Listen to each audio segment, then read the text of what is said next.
Bah alors merci beaucoup, puis bienvenue dans cet épisode donc de la série Inclusion du balado de la Jeune Chambre de commerce de Montréal. Je m'appelle Lia Ferranti, je suis chargée de projet bénévole dans le comité idéation et programmation de la Jeune Chambre et je suis la cofondatrice d'Ala3 Média, une agence créative de podcasts à impact. Donc c'est nous qui produisons le podcast de la Jeune Chambre depuis quelques années. Donc je suis très honorée d'être derrière le micro aujourd'hui puis de recevoir Dupré Latour aujourd'hui qui va nous parler un petit peu de son parcours entrepreneurial et de son parcours migratoire, d'immigration au Québec. Mais oui, bien sûr. Bon, merci beaucoup déjà pour l'invitation. Donc, moi, mon nom, c'est Dupré Latour. Je suis ici au Canada depuis 6 ans maintenant. Je suis activiste et militante des communautés BIPOC, Black Indigenous People of Color, mais aussi de la communauté LGBTQ+. Je suis formatrice aussi en milieu professionnel, donc je donne des ateliers aux entreprises pour parler de tout ce qui est équité, diversité et inclusion, mais aussi dans les écoles secondaires, primaires aussi, des ateliers. Et en plus de cela, j'ai un podcast aussi qui s'appelle You Bet Her.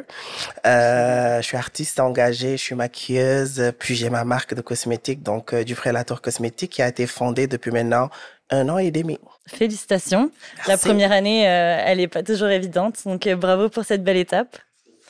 Pour commencer, est-ce que tu veux aussi m'expliquer comment tu as eu l'idée de fonder ta marque? Parce qu'une marque de cosmétiques, qu'est-ce qui a déclenché ce moment où tu t'es dit « c'est le moment pour moi » ? En fait, ce qui est arrivé, c'est que moi, je vivais à Québec City avant. J'ai fait 2 ans là-bas, puis j'ai déménagé en plein COVID. Et quand je suis arrivée, j'ai commencé à me faire des contacts. J'ai eu des copines. Puis une de mes copines m'a parlé d'une compagnie qui s'appelait la compagnie F, qui aidait les femmes entrepreneurs à démarrer leur business. Donc, elle me disait, je pense que tu as vraiment comme ce qu'il faut pour entreprendre. Genre comme tu as un don artistique, la fibre et tout. Puis moi, j'étais genre comme, mais qu'est-ce que je vais faire? Puis après, j'étais genre comme, RuPaul disait, you don't need to reinvent the wheel. You just need to stick up what you're good at and apply it in every aspect of your life. Donc moi, dans ma tête, j'étais genre comme, OK, qu'est-ce que j'aime? J'adore le maquillage. Ça m'a énormément aidé, surtout pendant la COVID. Je passais énormément de temps sur les réseaux sociaux à maquiller, à faire des tutos, etc. Puis j'étais genre comme, OK, j'adore le maquillage. Puis j'étais genre comme, mais c'est quand même très compliqué de se démarquer dans les marques de maquillage parce qu'il y en a beaucoup. Mais j'étais genre comme, mais il n'y en a pas assez pour des personnes comme moi. C'est-à-dire que je me suis dit, OK, ce que je vais faire, ma mission de vie, c'est la confiance en soi. C'est l'expression personnelle, l'expression artistique. J'étais genre comme, je vais prendre ces valeurs-là, cette mission de vie-là, puis je vais juste l'apply sur ma marque de cosmétiques.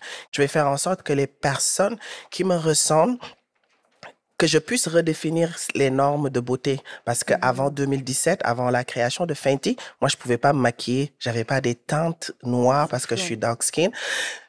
Il y avait toujours une teinte qui commençait vers le beige et qui tirait un peu vers le marron.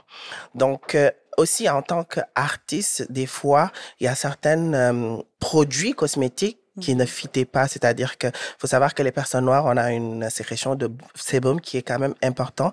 Donc, ce qui fait en sorte que les produits doivent être mat, genre comme il y a plein d'aspects que des fois les entreprises ne prennent pas le temps de mettre en avant pour créer leurs produits. Donc, moi, je me suis dit, je vais faire des produits par et pour, c'est-à-dire que je sais c'est quoi la demande, je sais ce dont on a besoin. Donc, je vais le mettre en place. Ça va être quelque chose qui va être local, qui va être québécois, qui va être canadien et qui va être fondé par une personne issue des minorités visibles et qui va faire en sorte que ça va ouvrir le chemin parce que je suis la première femme trans noire qui a créé sa marque de cosmétiques dans la province du Québec. Donc, je trouvais que c'était important d'ouvrir cette porte-là aux personnes qui me ressemblent, qui disaient comme c'est pas possible, vu qu'il y avait pas comme, quand je suis arrivée, j'ai pas vu une représentation. Donc, je voulais vraiment, en même temps créant mon entreprise, avoir plusieurs impacts communautaires, mais aussi personnels. Waouh, tu as cité tellement d'éléments que je trouve très pertinents. Déjà, le fait produire local, c'est un gros enjeu, c'est super important. Bon, surtout en ce moment avec ce qui se passe, c'est vraiment des enjeux. Puis des fois, c'est difficile de faire le choix de l'éthique, surtout quand on voit la concurrence, comme tu disais, où il y a beaucoup de différences. Mais avant ça, j'ai comme une question. Est-ce que, en fait, quand tu as pensé à ta marque, c'était un peu à la petite Dupré, ou est-ce que tu avais quelqu'un en tête comme ça qui, tu t'es dit, c'est pour cette personne-là que je veux que cette marque, elle réponde? Je pense que j'ai pensé directement à moi parce qu'il faut savoir que quand je suis arrivée, je devais m'éduquer, je devais retrouver la personne que j'étais, je devais réadapter, je devais déconstruire plein de choses que j'avais appris d'où je viens en Afrique de l'Ouest. Donc moi, dans mon cheminement, je devais me découvrir, mais je devais tout accélérer. Je devais comme, OK, c'est quoi mes rêves? Je suis venu ici pour make my dreams come true. C'est-à-dire que je devais me découvrir, mais j'avais pas le temps. OK, je devais faire ça, je devais, je veux faire un impact. Donc, ce qui fait que je pense que j'ai vraiment pensé à les raisons pour lesquelles je suis venu ici au Canada, c'était vraiment d'avoir une voix, d'être une personne que d'autres personnes qui vont me ressembler parce que genre comme il y a beaucoup de stéréotypes mais il y a aussi beaucoup de dits par rapport à ce que je représentais qui m'ont donné encore plus de force et de courage de pouvoir m'assumer mais de pouvoir aussi de par être moi et de m'assumer, de créer quelque chose à mon image qui peut faire la différence et qui peut faire en sorte que les personnes comme moi puissent avoir un safe space, puissent se sentir inclure. J'espère que les politiques entendent ce genre de phrase. Je pense que ça, c'est vraiment la voix de l'immigration qu'on veut plus entendre. C'est tellement émouvant de savoir que, justement, le fait de pouvoir venir vivre ici, qui t'a fait aussi te déployer, déployer tes ailes. Est-ce que après justement le lancement de ta marque, tu as reçu des témoignages de gens comme toi qui ont senti que cette marque justement leur parlait et leur permettait d'exprimer leur propre identité? 100%, parce que même avant que la marque sorte, j'ai fait une étude de marché. Je suis vraiment partie voir ma cible, les personnes, la communauté trans, la communauté les femmes noires, les drag queens. Je suis vraiment allée chercher ces personnes-là. J'étais genre comme, c'est quoi ce que vous avez besoin? Moi, je connais mes besoins, mais selon vous, c'est quoi un bon produit pour vous? Qu'est-ce qu'il faut pour avoir un beau produit? Donc, je suis vraiment partie voir les experts qui sont dans ce milieu-là.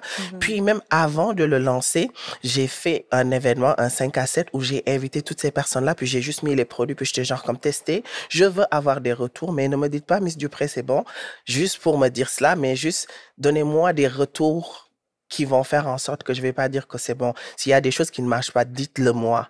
So, j'ai fait cet événement-là, ils sont venus, j'ai eu des retours positifs comme négatifs, puis je suis reparti retravailler cela avant de le sortir. J'ai travaillé dessus pendant 2 ans. J'ai aussi fait le concours École des entrepreneurs de Québec parce que je trouvais que c'était important d'avoir une ligne directrice par rapport à l'entrepreneuriat. Donc, je devais apprendre aussi, mais aussi apprendre les codes québécois parce qu'il faut savoir aussi, je connaissais absolument rien de l'entrepreneuriat. Donc, je devais avoir une base, avoir des personnes autour de moi qui puissent tout simplement me montrer, me donner les outils nécessaires que je pouvais tout simplement ajouter avec ma personne, avec ma perception, avec mon vécu pour pouvoir créer un produit qui va représenter ma cible.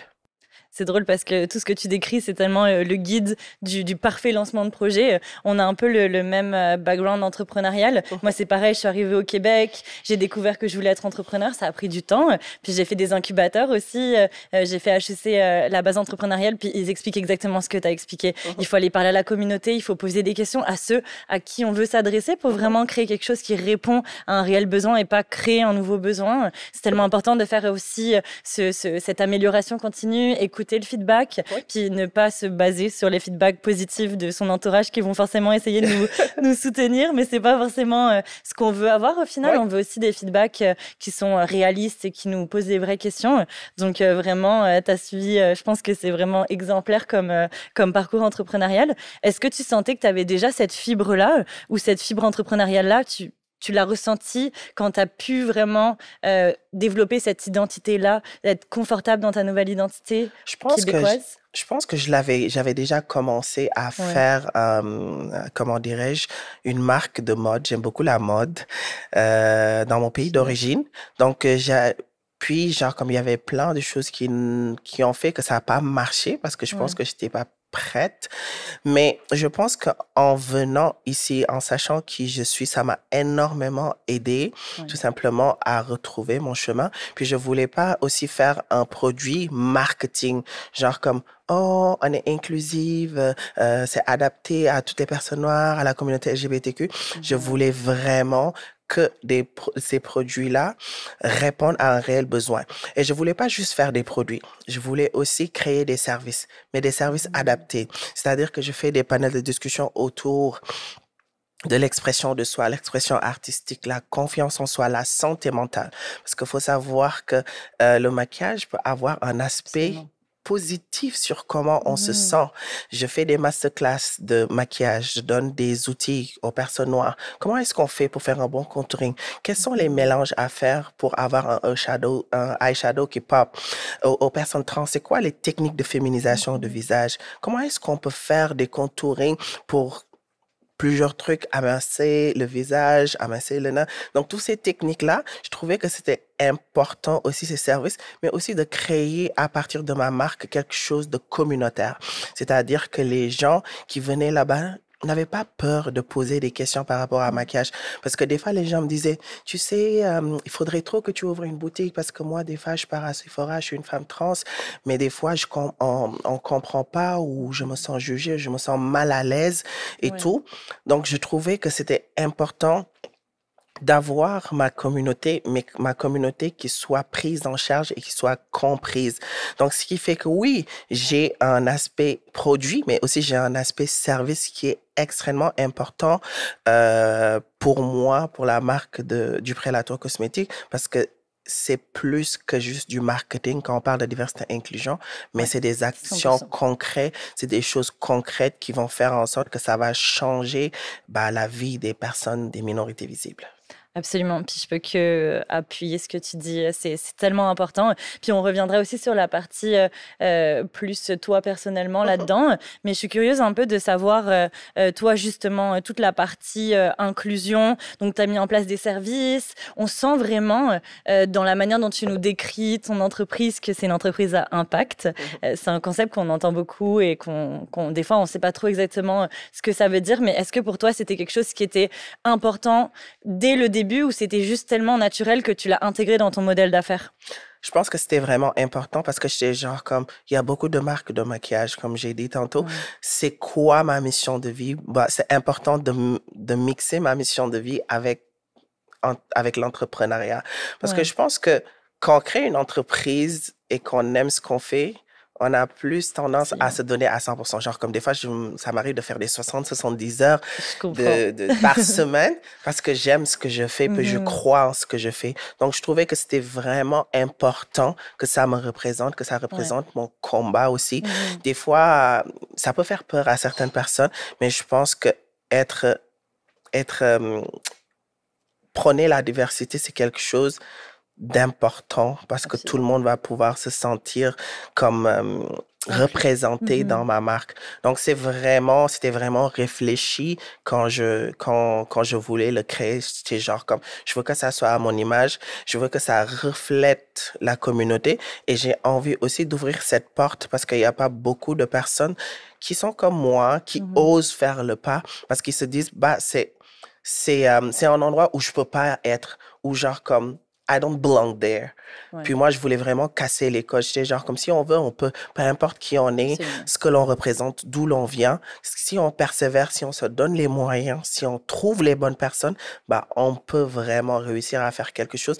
Puis en même temps, j'essaie de faire montrer un message d'espoir aux personnes qui sont comme moi, qui pensent que elles peuvent pas réussir dans leur vie, elles peuvent pas faire de grandes choses. Moi, genre comme, j'ai envie de leur dire que non, tu peux être une personne issue de l'immigration dans une société extrêmement fermée d'esprit, mais si tu crois en toi, si tu crois en ton rêve, que tu te donnes les moyens, un jour ou l'autre, ça va venir. Absolument. Puis ça, c'est quelque chose que je crois aussi profondément. Sans représentativité, c'est très difficile parce qu'on peut pas devenir quelque chose qu'on n'a jamais vu quand on n'a pas eu d'exemple de jusqu'où on peut atteindre.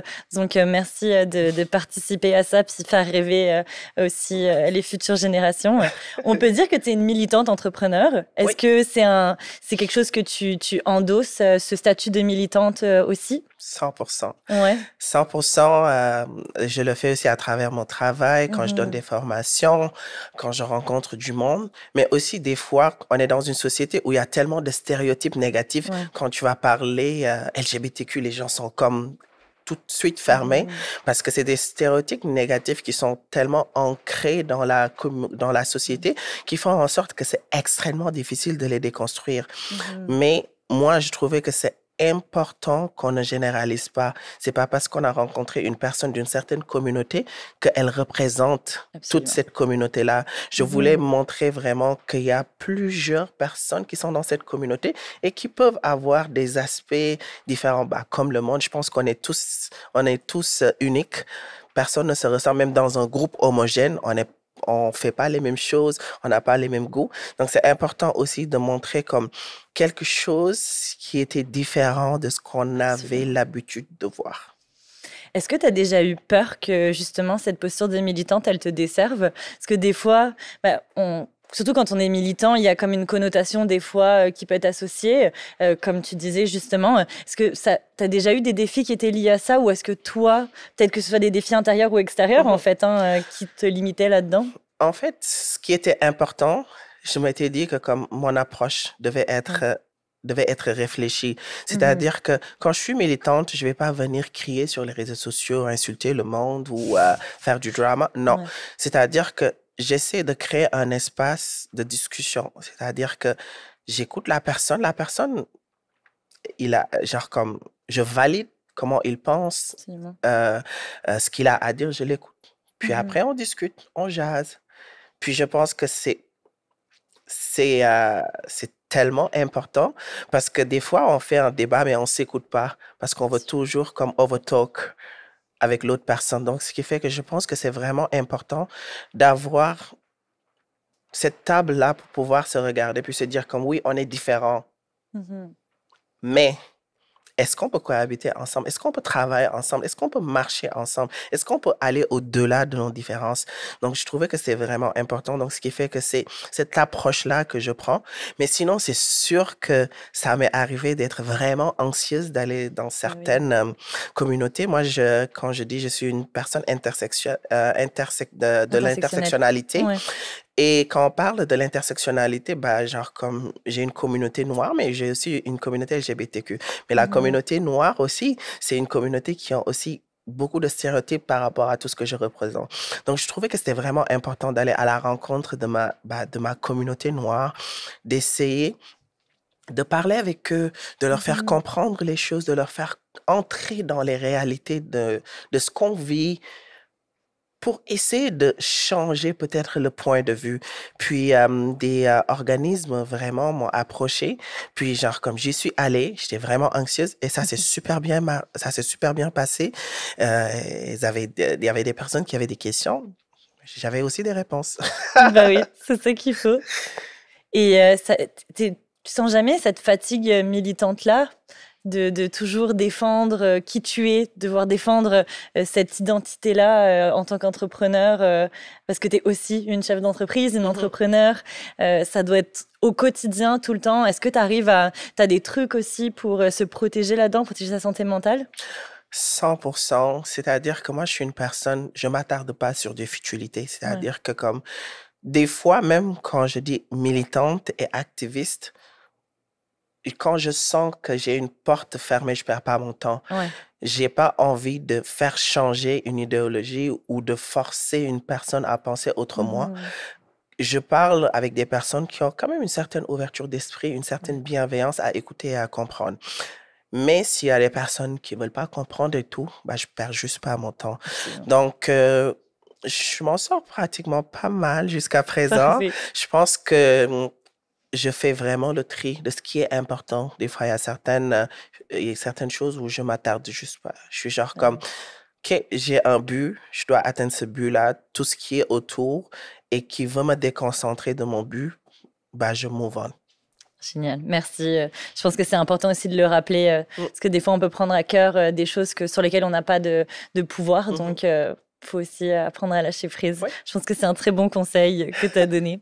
J'aimerais bien venir aussi sur le fait, justement, comme tu disais, tu viens d'Afrique de l'Ouest, tu as dû changer, il a fallu immigrer.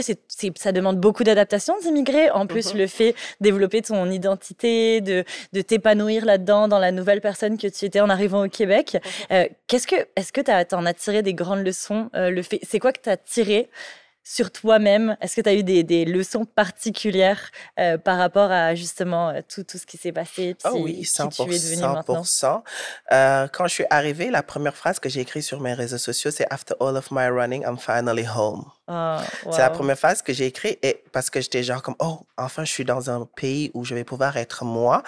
Mais après, je me suis rendu compte que, oh, every finish line is a race of the new beginning.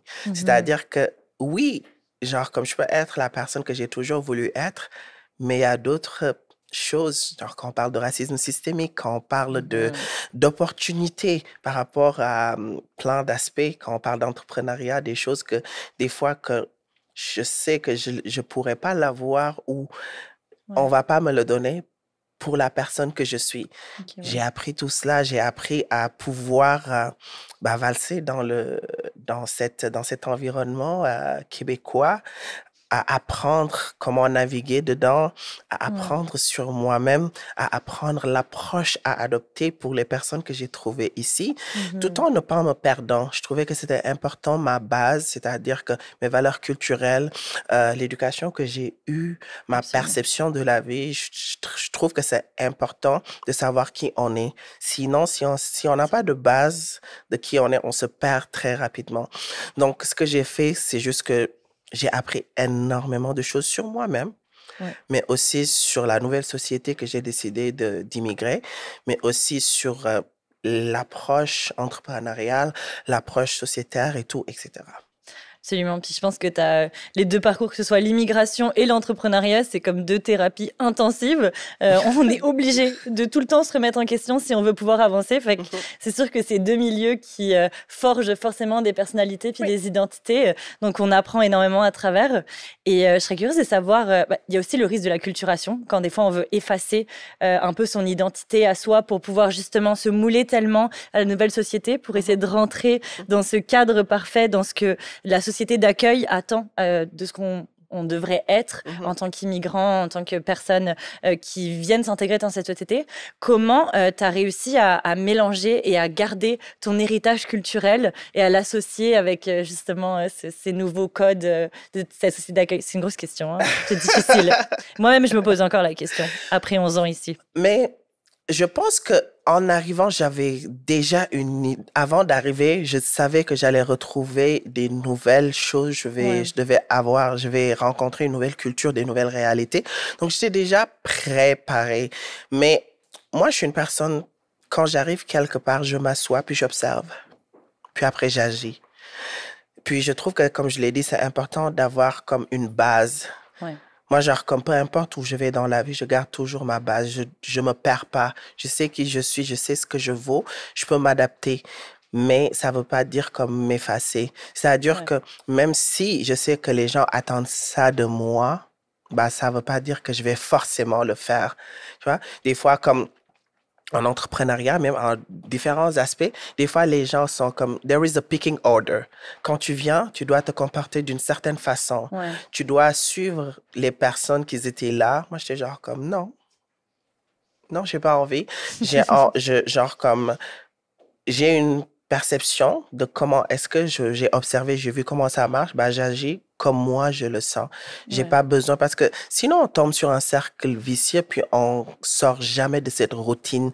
On va toujours comme refaire les mêmes choses que d'autres personnes ont fait avant nous. Puis je trouve que c'est important de casser les codes, de casser les cases. Et c'est ça qui est important, parce qu'on a besoin d'évoluer. On a besoin d'apprendre sur plein d'aspects. Il y a plusieurs manières de faire. Il n'y a pas juste une seule manière de faire. Donc, c'est important des fois de just take on your ground, puis genre comme de croire en toi, puis de te dire que comme, OK, bah, le changement commence par moi. Absolument. Absolument. Puis ça fait aussi écho avec la jeune chambre et ce qu'ils disent que le changement, il passe par nous. C'est nous qui sommes les acteurs du changement qu'on veut voir arriver, en fait. Donc, ouais. Mais c'est vrai que des fois, c'est difficile de cette tension-là entre qui on veut aussi s'intégrer, puis arriver à trouver cet équilibre-là. Je pense que beaucoup d'immigrants passent aussi par cette phase-là. Est-ce que tu trouves que tu as réussi à garder... Est-ce qu'il y a des éléments particuliers de ta culture d'héritage que tu as réussi à intégrer dans ton modèle d'affaires? Bien sûr. Ouais. Bien sûr, la communauté. Ouais. Je trouvais, c'est quelque chose que j'ai appris de chez moi, c'est qu'on vit en communauté, en centre-aide. On est là pour chaque personne. Puis, je trouvais que c'était vraiment important de l'intégrer, mais aussi la résilience, la résistance, ça fait partie de nos valeurs. Genre comme, je pense que de là où je viens, on est extrêmement optimiste. C'est-à-dire que comme, même si ça marche pas, bah, on va essayer autre chose, puis on va se donner les moyens. Puis, je pense aussi, c'est ces valeurs-là aussi que je veux faire montrer à ma communauté des fois, ah, mais c'est dur de créer une entreprise, de faire ci. Ça. Ouais, mais c'est pas impossible et tout. Des fois, il faut juste croire en cela, puis travailler fort pour atteindre l'objectif. Donc, c'est sûr qu'il y a énormément d'aspects de moi-même, de mes valeurs culturelles que j'ai amenées avec moi, que j'ai insérées dans mon entreprise. Puis c'est ça qui fait ce qu'il est aujourd'hui.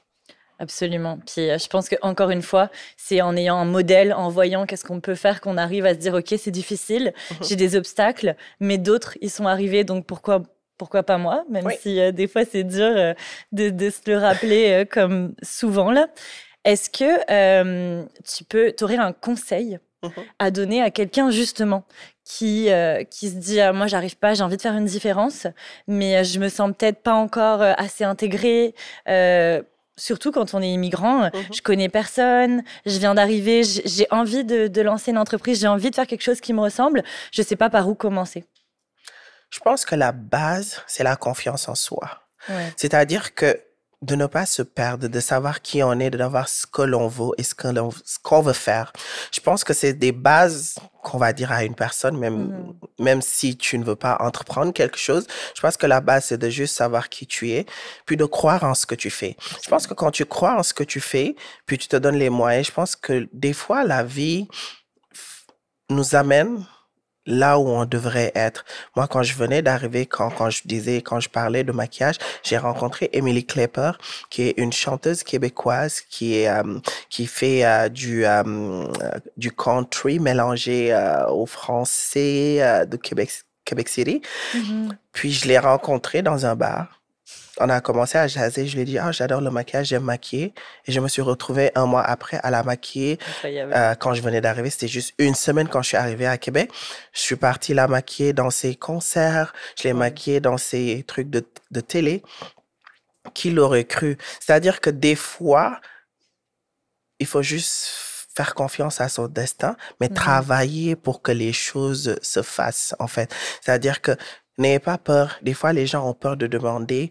Ou moi, genre, comme, j'ai besoin de quelque chose, c'est correct. Si c'est non, je prends les noms. Mais je demande parce que des fois, les gens ne sont pas dans ta tête. Ils ne peuvent pas savoir ce dont tu as besoin ou ce que tu veux faire. Donc, c'est important aussi d'avoir le courage d'aller toquer à des portes, d'aller demander à des personnes, d'aller avoir des conseils. Et c'est la raison pour laquelle, quand on parle d'incubateur, c'est vraiment important parce que tu rencontres des entrepreneurs qui commencent ou qui ont une idée et qui veulent la développer. Donc, ça aide tout simplement à te trouver, toi, un chemin. Où est-ce que je commence? Qu'est-ce que je dois faire et tout?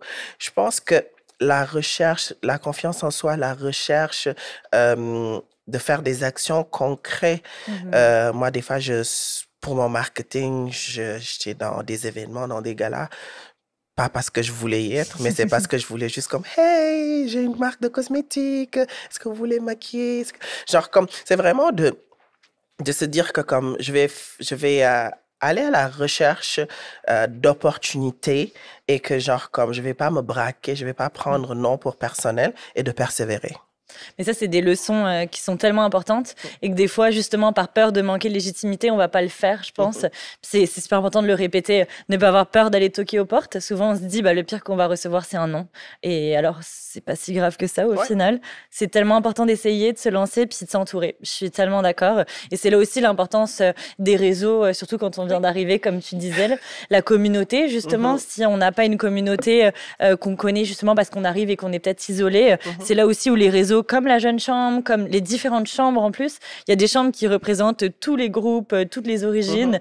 Il y a des chambres françaises, il y a des chambres haïtiennes. Donc c'est important aussi d'aller retrouver, je pense, cette communauté-là au sein des chambres de commerce, puis de s'entourer. Donc 100%, c'est la base. Je trouve que la communauté nous offre un sentiment d'appartenance aussi. C'est ce que ça m'a donné. Puis je suis vraiment comme très proche de ma communauté, puis je sais ce qui s'y passe, puis c'est ça qui m'aide tout simplement aussi des fois à avoir des réflexions ou à avoir des solutions ou à avoir, comment dirais-je, des actions que je pourrais poser pour tout simplement soit en parler ou soit trouver des choses qui vont faire en sorte que ça va peut-être régler ou atténuer le problème. Génial. Merci beaucoup. Avant de passer aux questions, est-ce que tu veux peut-être nous donner un petit hint de qu'est-ce qui va arriver avec ta marque, un petit aperçu, puis on va mettre évidemment toutes les informations en description du podcast. Mais oui, bien sûr. En fait, la semaine dernière, j'ai fait un shooting de ma nouvelle campagne printemps-été. Wow. Puis j'ai mis en avant 3 femmes noires. Je trouvais que c'était important de mettre en avant le travail des femmes noires dans la province du Québec. Donc, j'ai pris 3 personnes, 3 femmes inspirantes, une qui est actrice, l'autre qui est chanteuse et une autre qui est influenceuse, pour parler tout simplement de la place de la femme noire ici dans la société, dans le Québec.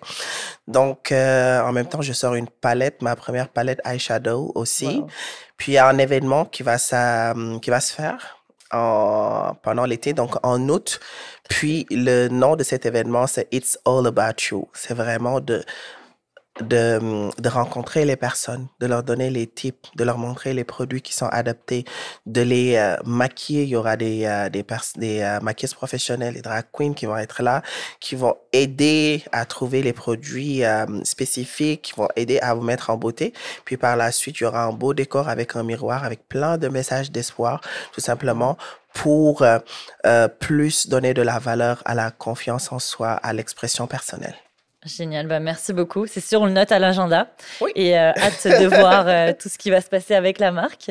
Merci beaucoup pour ton temps. Merci à toi. On va passer aux questions dans la salle, parce que grande participation. Donc, est-ce que vous avez des questions? N'hésitez pas, il y a un micro qui devrait circuler, qui est juste là.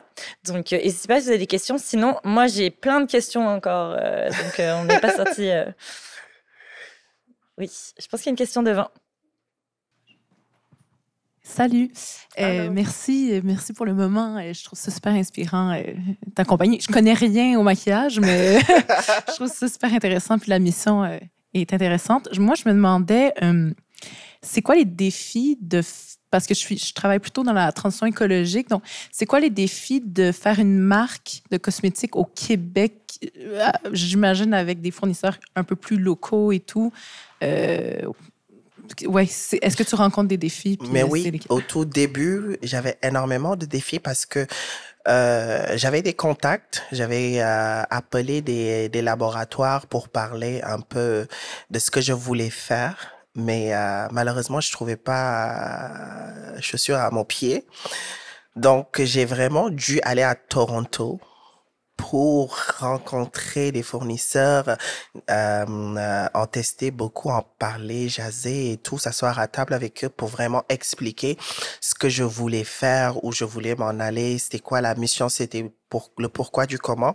Donc, c'était quand même la partie la plus compliquée parce que oui, j'avais une idée, oui, je connaissais ma mission, j'avais tout fait, mais il fallait comme les mettre concrètement, avoir les produits concrètement. Donc, c'était vraiment comme pas facile, mais j'ai quand même trouvé un partenaire qui répond amplement aux besoins dont j'ai besoin pour ma marque de cosmétiques. Mais c'était pas évident.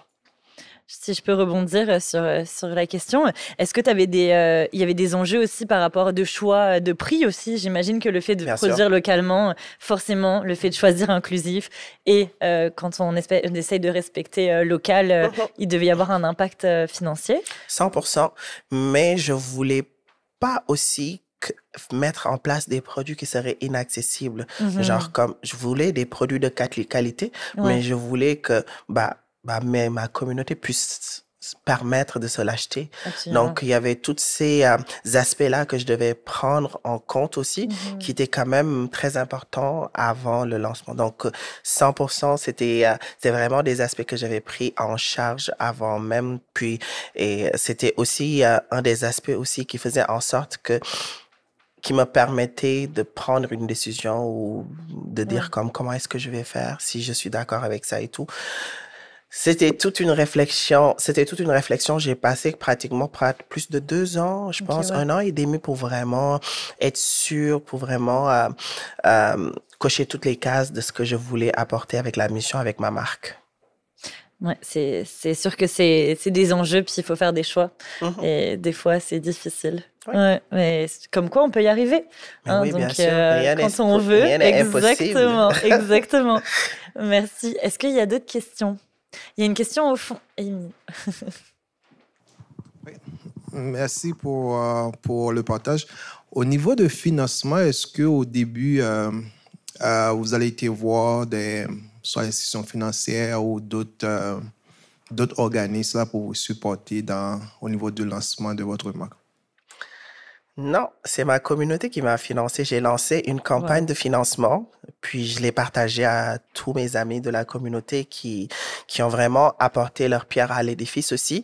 Mais même mis à part aussi, des personnes, des amis que j'ai connus ici, puis qui croyaient en moi, qui me disaient, Miss Dupré, je viens, j'apporte une certaine somme pour t'accompagner parce que je crois en ce que tu fais.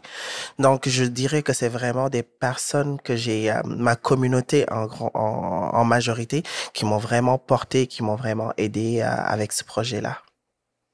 Wow. C'est clair que quand on répond à un besoin qui existe vraiment, les fonds, on les trouve, même si des fois c'est difficile. Mais c'est vrai que souvent, le financement participatif est sous-estimé.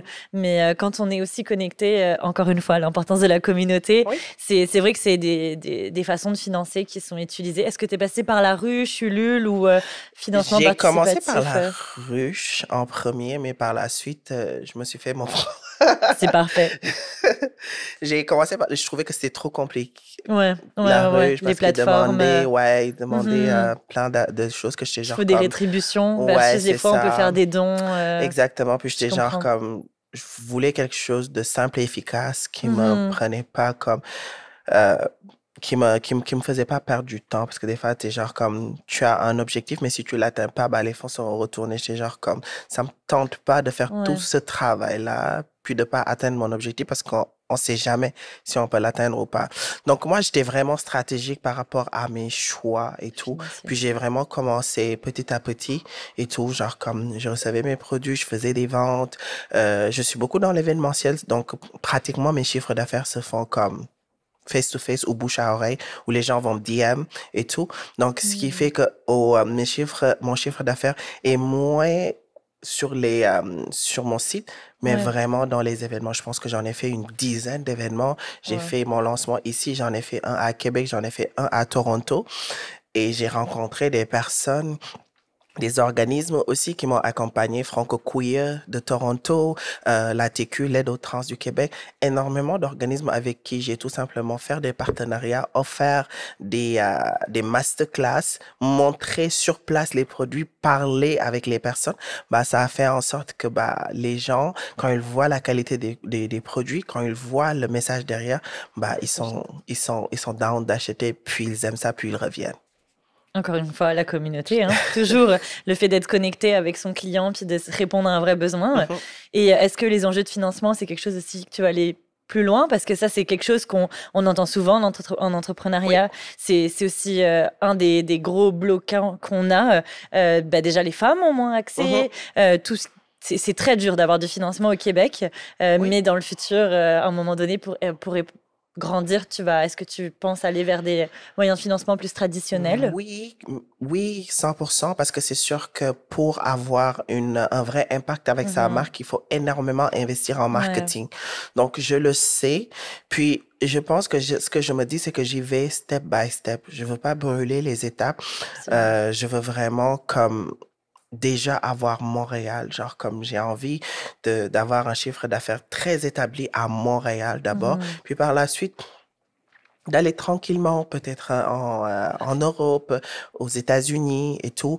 Mais oui, j'ai des stratégies que je suis en train de réfléchir, de mettre en place pour comment est-ce que je peux amener à un step plus haut ma marque, que ça dépasse juste provincial, mais que ça soit aussi dans le territoire du Canada, mais aussi en dehors du Canada. Donc, c'est sûr que à l'avenir, je suis en train de réfléchir de c'est quoi mes options et c'est quoi les options qui vont être alignées avec ma mission, mais aussi alignées avec ce que je veux faire. Je veux pas comme juste prendre et ne pas avoir une ligne directrice claire. Si je le prends, c'est genre comme, OK, je vais faire ça, je vais m'améliorer dans ça, je vais pouvoir atteindre cet objectif-là.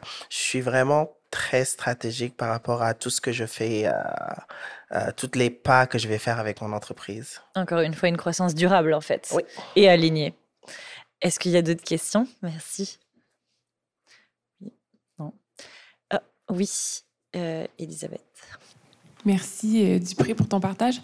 Ta marque se définit comme inclusive. Je me demande si en affaires, en fait, comment tu gères l'incompréhension, les obstacles, les réactions négatives des fois. Tu disais que par rapport au militantisme, tu as tendance à pas t'acharner. Est-ce que tu as la même approche en affaires? Non, j'ai pas la même approche en affaires. Je pense qu'il y a des faits qui sont là. C'est que les personnes noires n'ont pas eu accès à du maquillage de qualité avant 2017. C'est des faits, c'est-à-dire quand on parle d'inclusion, des fois les gens, comme quand on parle d'EDI, ça peut être porté comme des woke, des gauchistes. Il y a pas une belle publicité dans tout ce qui est EDI, mais l'inclusion, c'est juste que on est plusieurs dans une société, on est tous différents et on veut juste que chaque personne, peu importe sa différence, soit représentée, soit valorisée. Les chartes de droit du Canada disent cela, que tout le monde est égaux aux yeux de la loi, peu importe ce que l'on représente.